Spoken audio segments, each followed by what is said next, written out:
Ancient Egypt, one of the most powerful civilizations of the Bronze Age.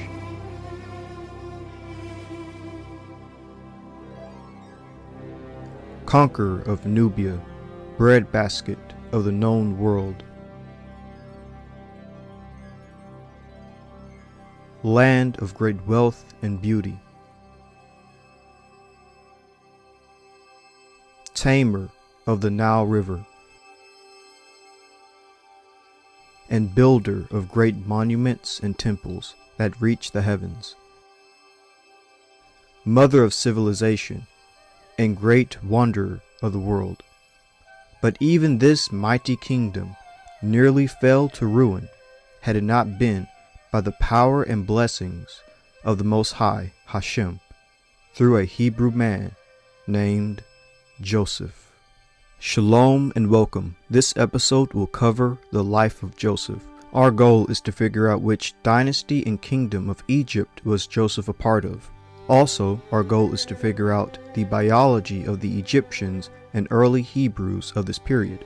Our final goal is to see what modern human populations share similar genetic ancestry to populations living in Egypt during the dynasty and period of Joseph. Now let's touch on the phenotype of Asenath. What did Asenath look like? In order to answer this question, we must first understand the biological makeup of the Egyptian population in the time that she lived. With that being said, let's begin. Let's quickly recap the kingdom, dynasty, pharaoh, and time period that Joseph was in.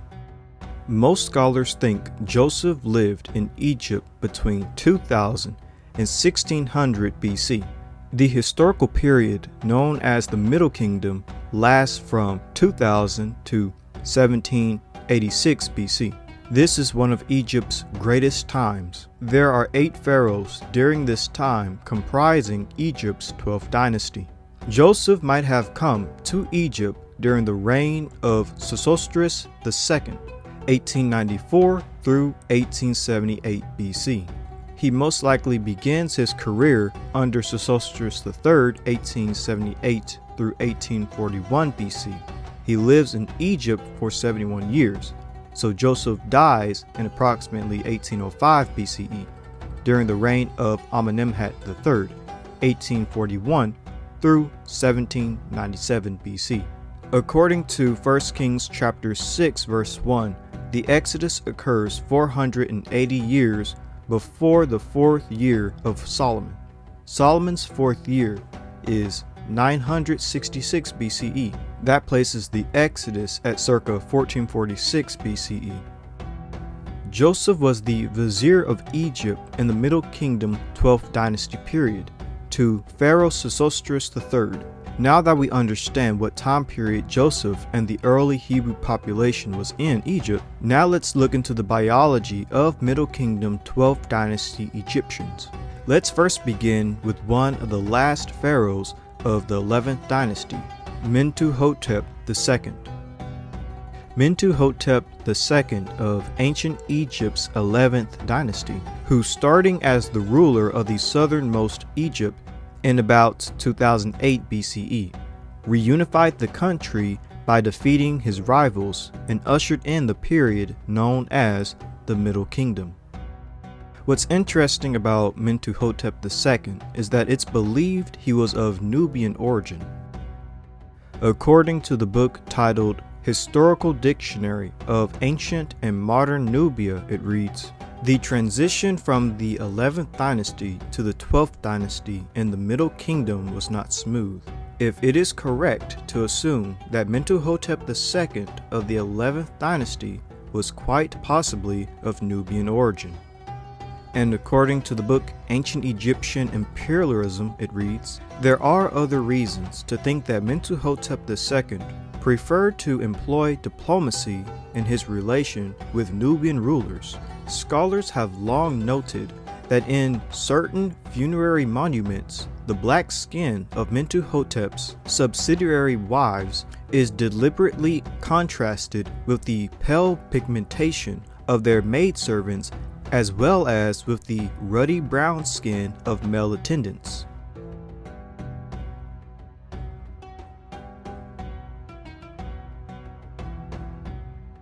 The 11th dynasty ended with pharaohs such as Mentuhotep II, who are believed to have been of Nubian origin. And the 12th dynasty will begin with pharaohs who have Nubian origin. Amenemhat I, the founder of the 12th dynasty of Egypt, had a mother who was from Elephantine, which is around Upper Egypt and Lower Nubia. Amenemhat I, founder of the 12th dynasty, who, with a number of powerful nomarchs, consolidated Egyptian unity after the death of his predecessor, under whom he had served as vizier. According to encyclopedia.com, Amenemhat I, the mother of Amenemhat, was apparently named Neferet and was a native of the nome or province of Elephantine, and he himself seems to have been born in southern Upper Egypt.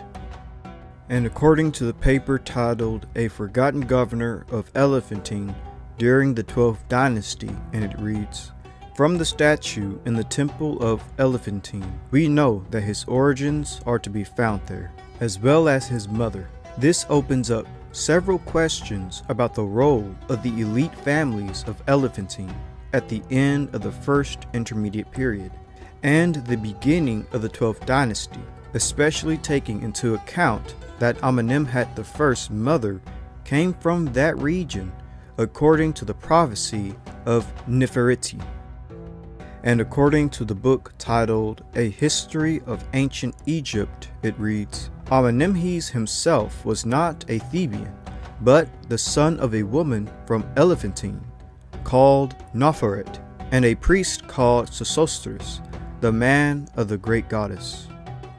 And according to the book titled Chronicle of the Pharaohs, it reads, "According to Manetho, the 12th dynasty consists of 7 kings from Thebes. Our present lists agree with the addition of a queen, Sobek-Neferu, at the close of the dynasty. The first king of the dynasty was Amenemhat I, and assuming that it was he who had been vizier to Mentuhotep III, he seems to have risen from humble parents. An inscription from Karnak records a God's father, Senuseret, a commoner, as the father of Amenemhat. His mother, Neferet, came from the area of Elephantine. Amenemhat was thus of Upper Egyptian origin, and his religious allegiance was to the god Amun. And according to the book titled Encyclopedia of Ancient Egypt, it reads, "Amenemhat I was a commoner, the son of one Sesostrit, and a woman named Neferet, lists as prominent members of a family from Elephantine Island."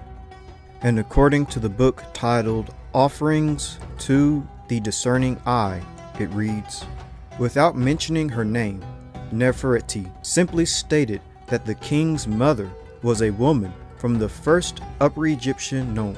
Historians are in general agreement concerning Amenemhat I's descent from that part of Egypt, as well his plebeian origin." And according to Median Project Elephantine, or the Elephantine Island, is an island on the Nile, with a large number of ancient Egyptian archaeological sites forming part of the city of Aswan in Upper Egypt. The island is located just downstream from the first cataract at the southern border of Upper Egypt with Lower Nubia.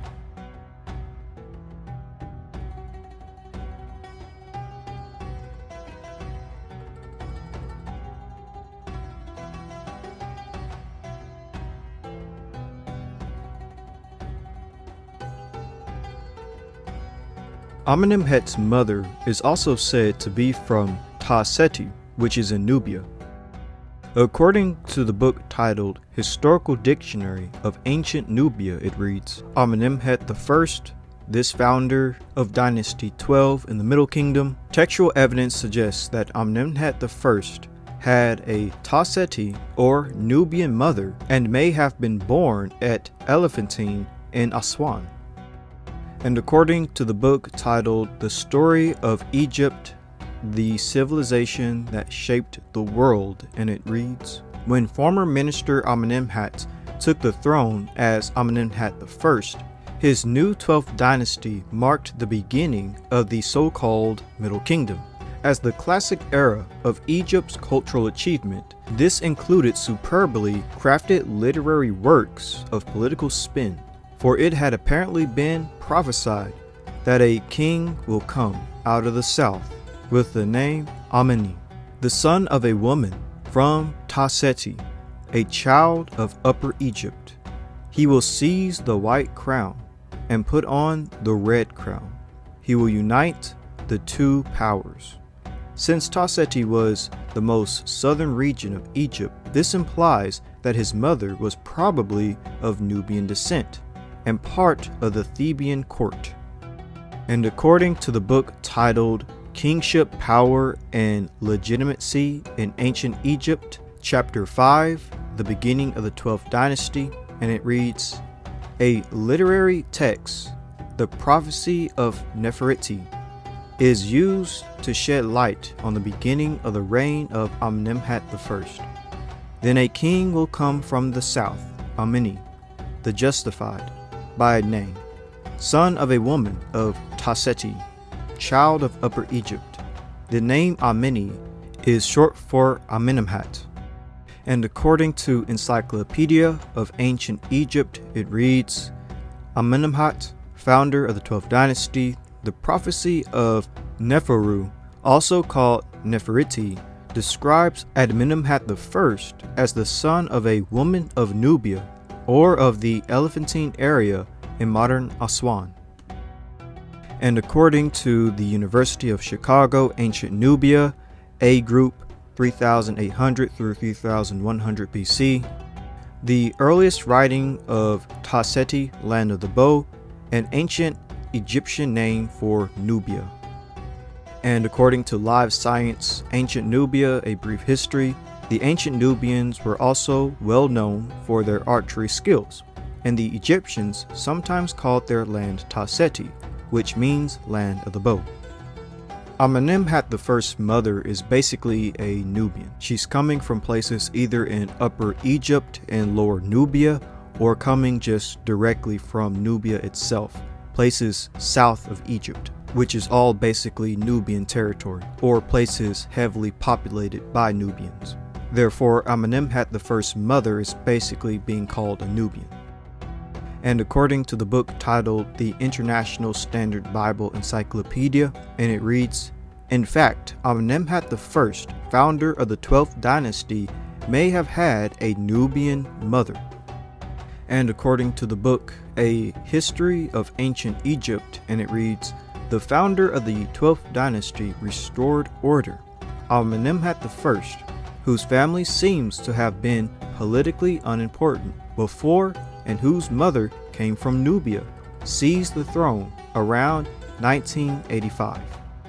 And according to the book Ancient Egyptian Imperialism, and it reads, the reign of the first 12th dynasty ruler, Amenemhat I, despite the fact that Amenemhat's own mother was apparently of Nubian origin. So the founder of the 12th dynasty of Egypt, Amenemhat I, had a Nubian mother. Amenemhat is also the ancestor of all the 12th dynasty pharaohs. Their entire bloodline goes back to him, including the pharaoh that Joseph would have served under. With that being said, there was Nubian admixture in the pharaohs of the 12th dynasty. According to the book titled Were the Ancient Egyptians Black or White, it reads, the 12th dynasty 1991 through 1786 BCE originated from the Aswan region. As expected, strong Nubian features and dark coloring are seen on the sculpture and relief work. So the pharaohs of the 12th dynasty originate in the region of Upper Egypt and Lower Nubia. And personally, I believe you can clearly see this in the art, as well as the earliest 12th dynasty pharaohs, the way that they are depicted. Amenemhat I is clearly depicted dark-skinned, specifically dark brown. Then there's his son, who's depicted in a similar manner, Senusret I, who is also clearly depicted with very dark skin, specifically dark brown, and also his son as well, Amenemhat II, is also clearly depicted with very dark skinned, specifically dark brown. By the way, to the far left is Amenemhat I, the founder of the 12th dynasty. In the middle is his son, Senuseret I, and to the far right is his son, Amenemhat II. So the pharaonic bloodline of the 12th dynasty had Nubian admixture, and you can especially tell with the earliest bloodline of this dynasty, Amenemhat I, Senuseret I, and Amenemhat II. But it would also seem like the general Egyptian population also had Nubian admixture in this time of the Middle Kingdom 12th dynasty. Apparently there was a relationship and intermarriage between Egyptians and Nubians. According to the book titled Ancient Nubia, Egypt's Rival in Africa, and it reads, for example, Nubian bowmen settled at Gebalim during the first intermediate period. Married Egyptian women were buried in Egyptian style and soon are no longer distinguished from Egyptians. And according to the book The International Standard Bible Encyclopedia, it reads, a certain amount of intermarriage took place between Egyptians and Nubians, since the two peoples were ethnically related to each other. So not only did the pharaohs experience this Nubian admixture, it would also seem like the general Egyptian population experienced Nubian admixture as well. With that being said, it would seem like this Nubian admixture didn't just reach the pharaohs and the average 12th dynasty Egyptians. Nubian ancestry was also among governors, nobles, and priests. Take Shammai as an example. According to the article 4,000-year-old tomb discovery sheds new light on lies of Egyptian noblemen, and it reads, a team of archaeologists has uncovered the tomb of the brother of Serenput II, one of the most important Egyptian noblemen of the 12th dynasty. The discovery reveals new details about those who lived within the corridors of power during the period. The mummy was discovered along with a coffin inscribed with his name, Shammai, believed to belong to the brother of Serenput I, a nomarch who served during the reign of Pharaohs Senuseret II and Senuseret III, more than 3,800 years ago. And according to iflscience.com, Egyptian mummy of member of the wealthy elite discovered in a town near River Nile. And it reads, archaeologists have uncovered a 3,800-year-old Egyptian tomb that they believe contains the mummy of a member of a very important family from the 12th dynasty of ancient Egypt. Inscriptions along the coffin say that it contains the body of Shammai, who was the son of Satihotep and Kahima, and the younger brother of Sarentep II. Sarentep II was a general and nomarch, a kind of pharaoh light, who would rule some of Egyptian provinces under the reign of Pharaoh Senuseret II and Senuseret III. In a statement from the Egyptian Ministry of Antiquities, the head of the Ancient Egyptian Antiquities Department, Mahmed Afri, said that the discovery is important because it shows how far wealth and prestige followed anyone associated with the ancient Egyptian elite in the 12th dynasty. It seems even those not actually in power but just associated with it, like Shammai, who was related to prominent figures, were showered in riches and recognition. So this is a stela of Shammai, and again, he's from the Middle Kingdom 12th dynasty period, 1960 through 1916 BC.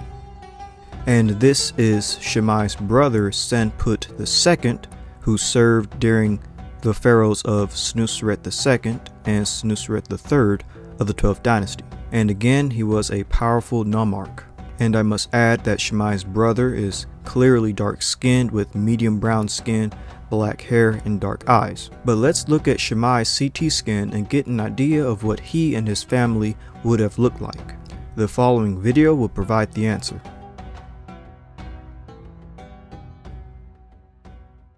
That was unexpected. But the CT scan has one more surprise for Alejandro: Shammai's ethnicity. Well, they have just told me that Shammai has Nubian features, which means that their ruling family was probably Nubian, and that was unexpected. Examining Shammai's anatomy closely, the thickness of his bones and the shape of his nasal cavity, the anthropologists think he was a black African, likely from neighboring Nubia. A huge revelation that challenges the prevailing image of the Egyptian ruling class. We always thought the ancient Egyptian elites were Mediterranean type, and in this sense, Shammai is representing the society of the frontier, in which different ethnic groups were mixed. At the end, it doesn't matter the color of your skin. Shammai was Egyptian. So according to Shammai's CT scan, he was a black African. He was Nubian, and his family was a nomarch in the Middle Kingdom 12th Dynasty period, specifically under Senuseret II and Senuseret III. So not only did the pharaohs experience this Nubian admixture, but it also seems like the general Egyptian population experienced Nubian admixture as well. With that being said, it would seem like this Nubian admixture didn't just reach the pharaohs and the average 12th dynasty Egyptians. Nubian admixture was also among governors, nobles, and priests.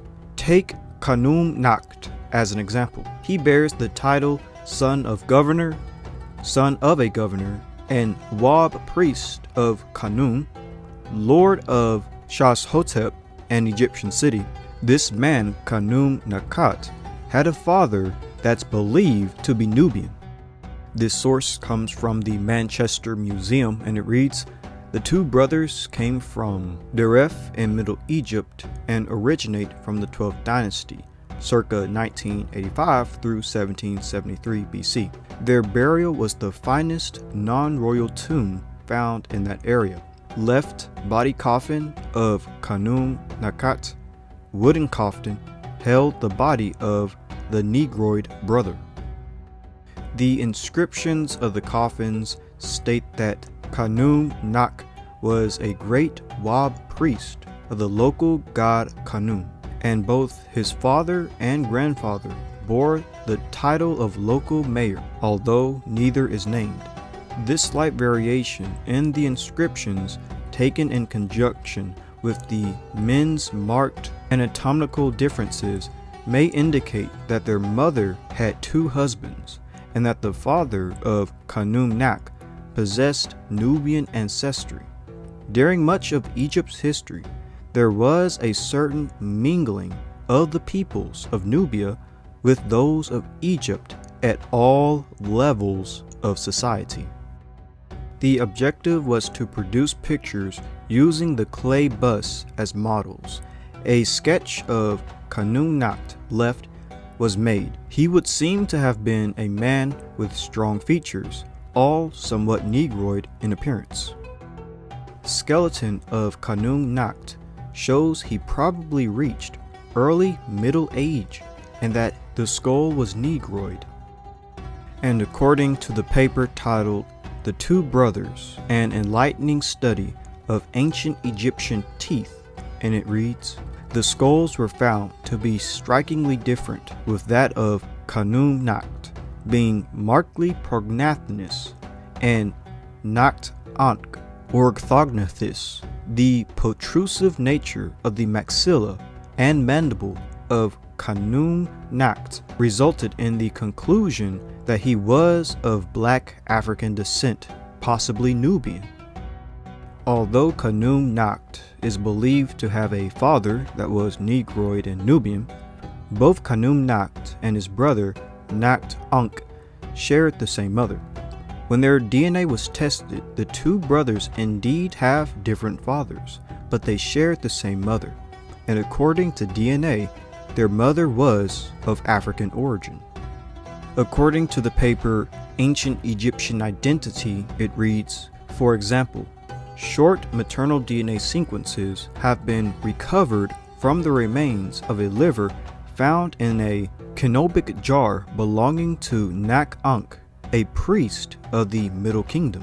Preliminary results from PCR on the Nile Delta population in the late 1980s found that small segments of modern Egyptian mitochondrial DNA lineages are closely related to sub-Saharan African lineages.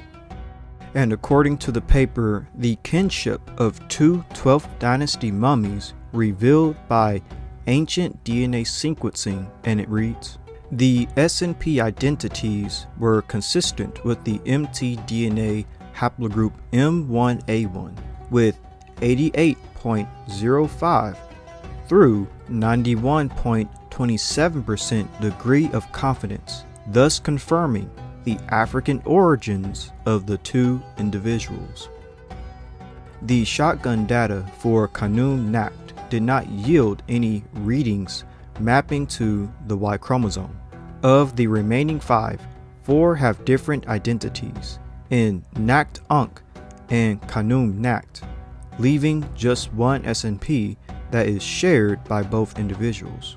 The results therefore indicate that Nakt-Ankh and Khanum Nakt did not have the same father.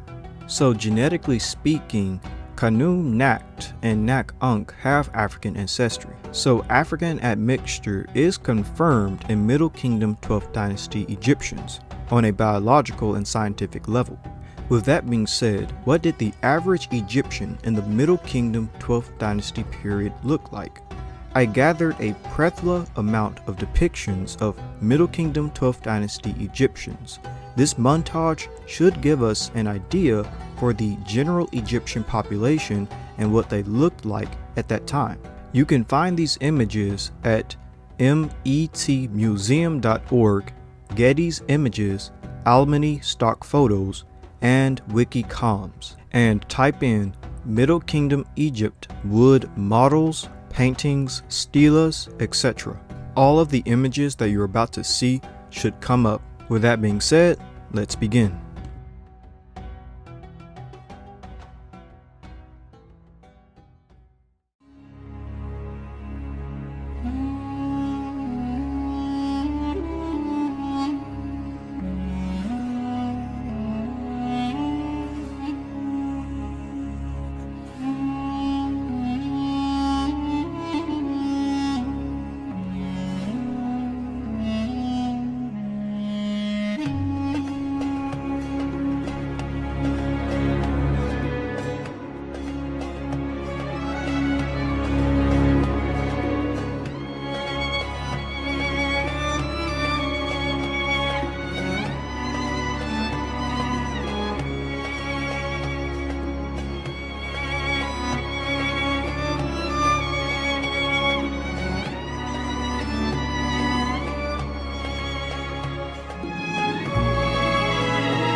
As for Asenath's phenotype, she more than likely looked Egypto-Nubian.